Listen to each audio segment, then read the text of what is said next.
The rain tapped against the window, persistent, relentless, like the doubts Sarah Mitchell had been pushing away for months. She stood in front of her bedroom mirror, smoothing down her navy dress, the one David always said made her eyes sparkle. Tonight was their 10th wedding anniversary.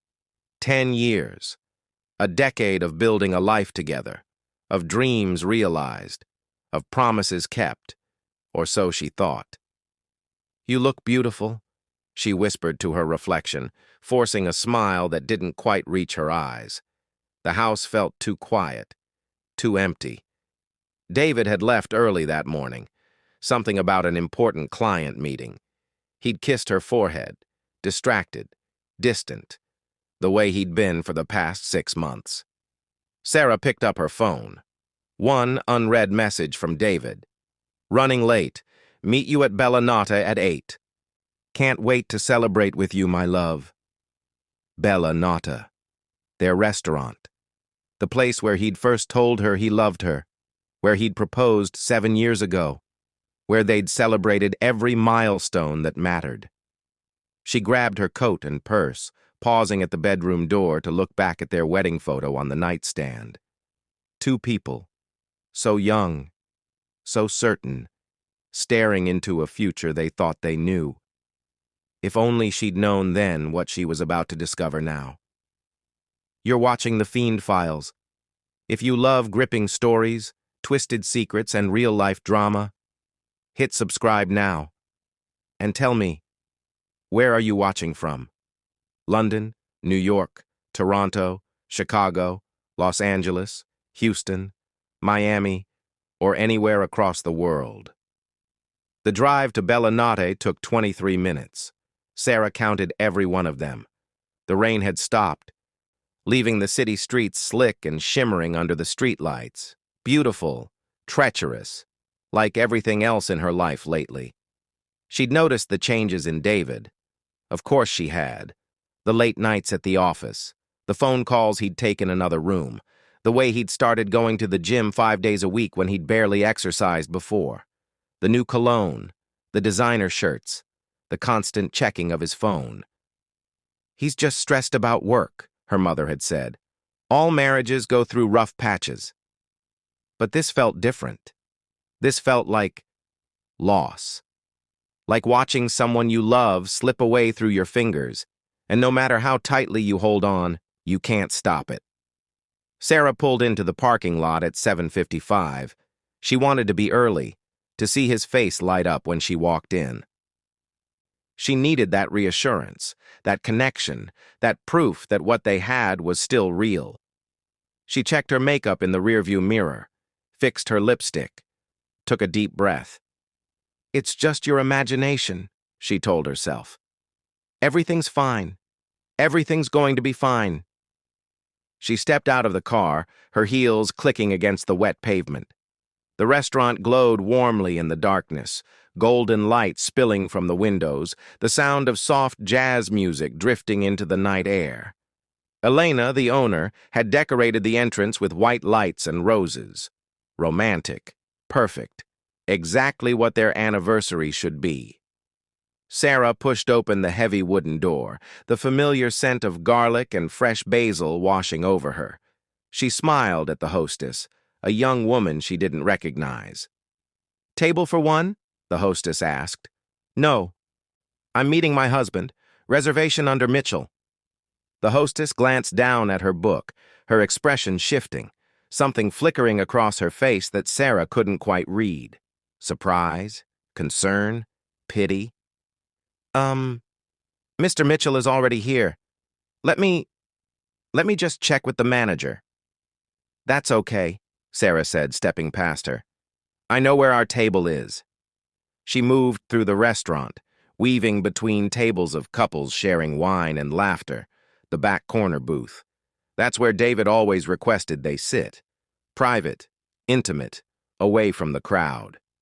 She turned the corner, her heart already swelling with anticipation. And then she saw him.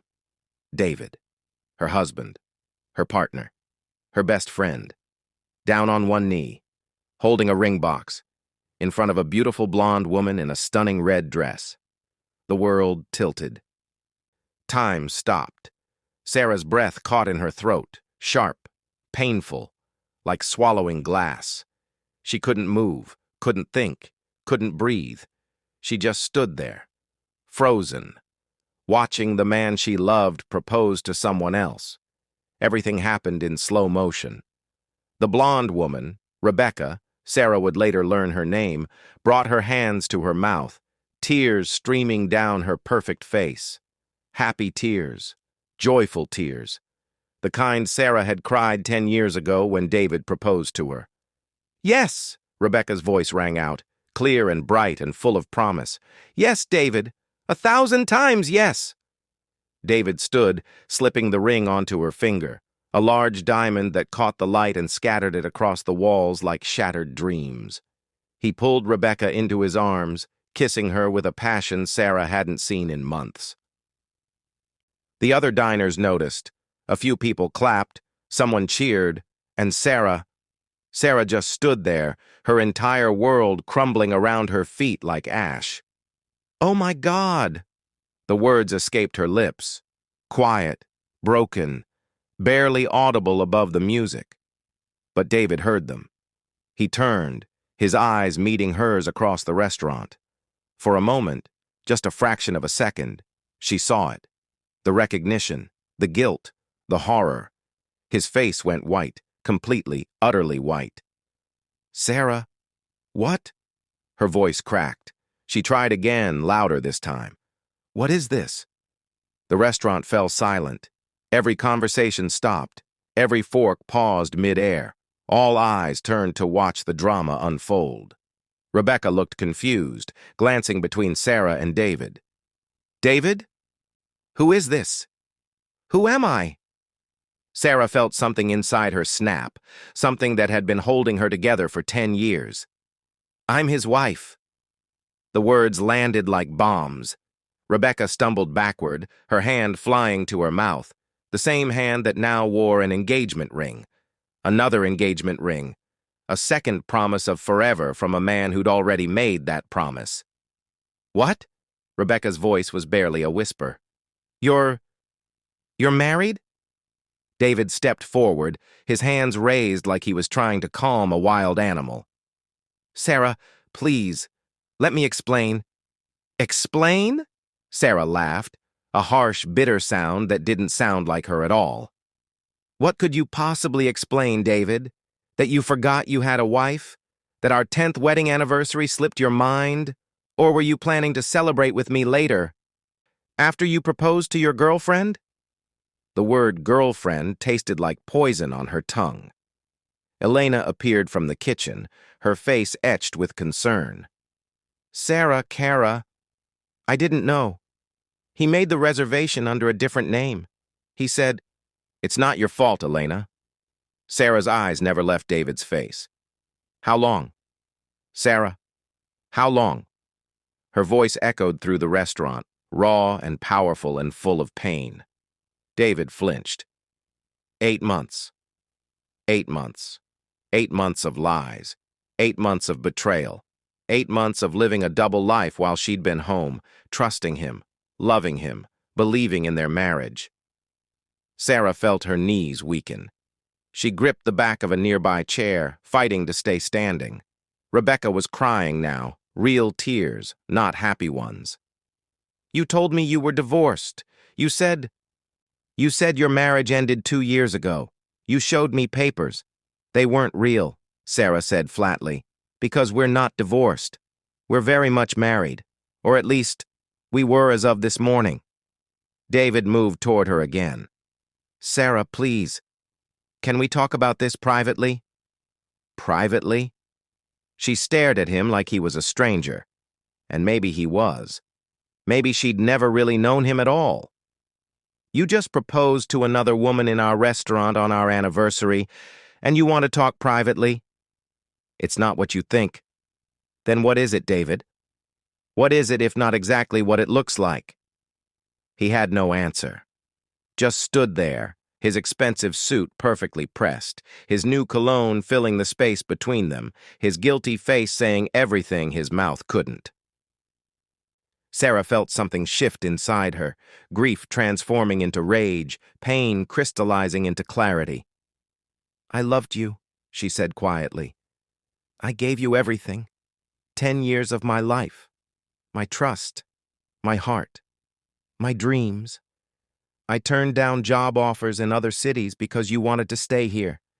I postponed having children because you said you weren't ready. I believed you when you said those late nights were about work. I believed every lie." Tears streamed down her face now, but her voice remained steady, strong. "I would have done anything for you, David. Anything. And you threw it away for what? For someone younger? Someone who doesn't know that you snore? That you're terrified of spiders? That you cry during sad movies even though you pretend you don't?" She turned to Rebecca, who looked like she might be sick. "He'll do it to you too. You know, in 8 years when you're 36 and he's bored, he'll find someone new. Someone who doesn't know his patterns yet. Someone who still thinks he's perfect." "Sarah," David's voice broke. "Don't." She held up her hand, and he stopped. "Don't say my name. Don't apologize. Don't make this worse than it already is." She pulled off her wedding ring, the simple gold band he'd placed on her finger a decade ago, and set it on the table beside them. It rolled slightly, catching the candlelight, before settling against a wine glass. "I want you out of the house by tomorrow. Take what's yours and leave the rest. My lawyer will contact you next week." "Sarah, please." But she was already walking away. Past the staring diners. Past Elena, who squeezed her arm with wordless sympathy. Past the hostess with her pitying eyes. Out into the night, where the rain had started again. Sarah sat in her car for 20 minutes, gripping the steering wheel so tightly her knuckles turned white. She couldn't drive, couldn't think, couldn't do anything but stare at the dashboard and try to remember how to breathe. Her phone buzzed, then buzzed again and again. 23 missed calls from David, 17 text messages, all saying the same things. "I'm sorry. Please let me explain. It's not what it looks like. I love you." She blocked his number. The rain hammered against the windshield, and Sarah finally let herself break. The sobs came from somewhere deep inside, primal, devastating, the sound of a heart shattering into 1,000 pieces. How had she not seen it? How had she missed the signs? Had she been that blind? That trusting? That stupid? No. Not stupid. Faithful. Loyal. Good. The problem wasn't her, it was him. She pulled out her phone and called Marcus, her best friend since college, the one person who would understand. He answered on the first ring.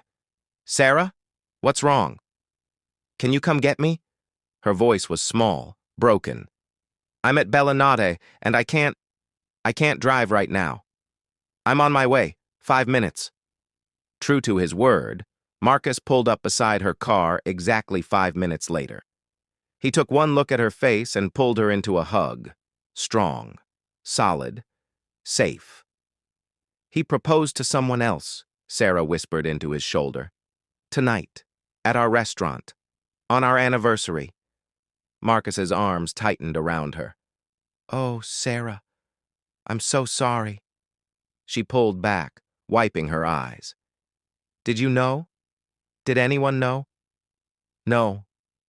God, no. If I'd known, I would have told you immediately. You know that." She did know that. Marcus had always been honest with her. Protective. Real.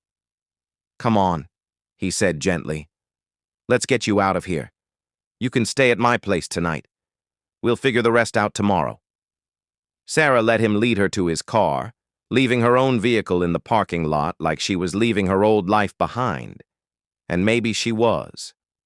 As they drove through the rain-soaked streets, Sarah stared out the window at the city she'd built a life in. Everything looked different now. Tainted. like someone had taken her memories and painted over them with lies. "I kept thinking about all the times I almost asked," she said quietly. "All the moments where I felt something was wrong, but I pushed it down. I didn't want to be that wife, the suspicious one, the paranoid one, the one who didn't trust her husband." "This isn't your fault," Marcus said firmly. "None of this is your fault." "I know, I do. But it doesn't stop me from wondering, what if I'd asked? What if I'd confronted him 6 months ago? Would it have made a difference?" "No," Marcus said with certainty. "It wouldn't have. Because he chose this, Sarah. He chose to lie. He chose to betray you.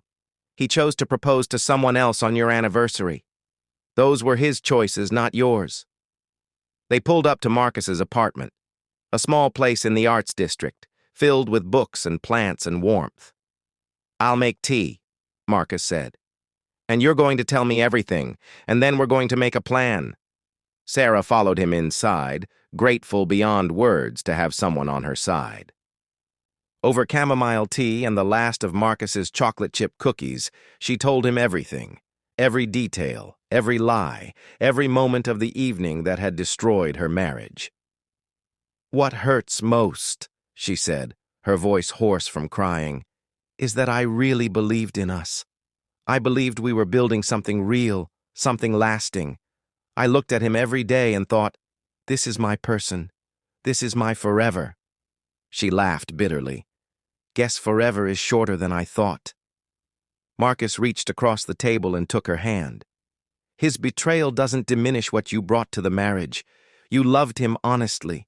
You gave him your trust, your loyalty, your heart. That's not weakness, Sarah. That's strength. That's courage. And someday, you'll find someone who deserves it." "I don't want someone else," she whispered. "I wanted him. The him I thought he was." "I know. And you're allowed to grieve that. You're allowed to be angry and hurt and devastated. You're allowed to fall apart." So she did. 3 weeks later, Sarah stood in the office of Catherine Montgomery, the city's most feared divorce attorney. "You have options," Catherine said, her voice crisp and professional. She was a woman in her 50s with steel-gray hair and eyes that had seen every kind of betrayal. "Given the evidence of infidelity and the length of your marriage, you're entitled to a substantial settlement." Sarah nodded, barely listening to the financial details. Money didn't matter. She'd burned through her savings to rent a small apartment across town, a place with no memories of David, no ghosts of the life they'd built together. "He wants to talk," Catherine continued. "His lawyer has reached out multiple times requesting mediation." "No," Sarah said flatly. "I have nothing to say to him." "That's your right. We can handle everything through legal channels." After the meeting, Sarah walked to a nearby cafe, one she'd never been to with David. She ordered coffee, black, and sat by the window watching the world go by. Her phone buzzed, another blocked number. She'd had to change her number twice because David kept finding ways to contact her. The man was persistent. She'd give him that. She let it go to voicemail. Marcus slid into the seat across from her, carrying 2 croissants. "Thought you might need backup." "How did you know I'd be here?" "You always go to a cafe after lawyer meetings. It's your processing ritual." He knew her so well. Better, perhaps, than David ever had. "Rebecca contacted me," Sarah said, surprising herself with the words. Marcus's eyebrows shot up. "The other woman?" "She wanted to apologize, said she had no idea he was married, that he'd shown her fake divorce papers, photos of himself in a bachelor pad that was actually his office. He'd created an entire fake life." "What did you say?" "Nothing. I deleted the message." Sarah took a sip of her coffee. "I feel bad for her in a way. She's a victim too, just not my problem." "That's remarkably mature of you." Sarah smiled, a real smile, small but genuine. "I'm tired of being angry, Marcus. Anger is exhausting. It's like drinking poison and expecting him to die." "So, what are you feeling instead?" She considered this. Free, sad, betrayed, but also relieved? Is that terrible? Not at all. I think part of me knew. Deep down, I think I felt the marriage dying for months, but I was too scared to admit it, too invested in the idea of us to face the reality. She looked out the window at the people passing by, all living their own complicated lives, carrying their own hidden heartbreaks. I've spent 3 weeks grieving the man I thought he was, and I'll probably grieve him for a long time. But I'm done grieving the marriage. That was over long before I walked into that restaurant. Marcus reached across the table and squeezed her hand. I'm proud of you. Don't be proud yet. I still cry in the shower every morning. Crying in the shower is allowed. It's in the divorce handbook. That made her laugh, really laugh, for the first time in weeks. Over the next hour, they talked about everything except David. Marcus told her about a new gallery show he was curating. She told him about the job offer she'd received from a firm in Seattle, the one she'd turned down years ago because David wanted to stay local. Are you going to take it? Marcus asked. I don't know. Maybe. It feels too soon to make big decisions. Or maybe it's the perfect time. Before you talk yourself out of it. Before you let fear keep you small. She thought about that as they walked through the city afterward. The Seattle offer was good, more than good. It was everything she'd ever wanted professionally. Creative director at a prestigious design firm, double her current salary, a chance to start over in a new city where every street corner didn't hold memories of David. Was she brave enough to take it? That night, alone in her apartment, Sarah opened her laptop and pulled up the email from the Seattle firm. She read it 3 times, her heart pounding. Then she hit reply.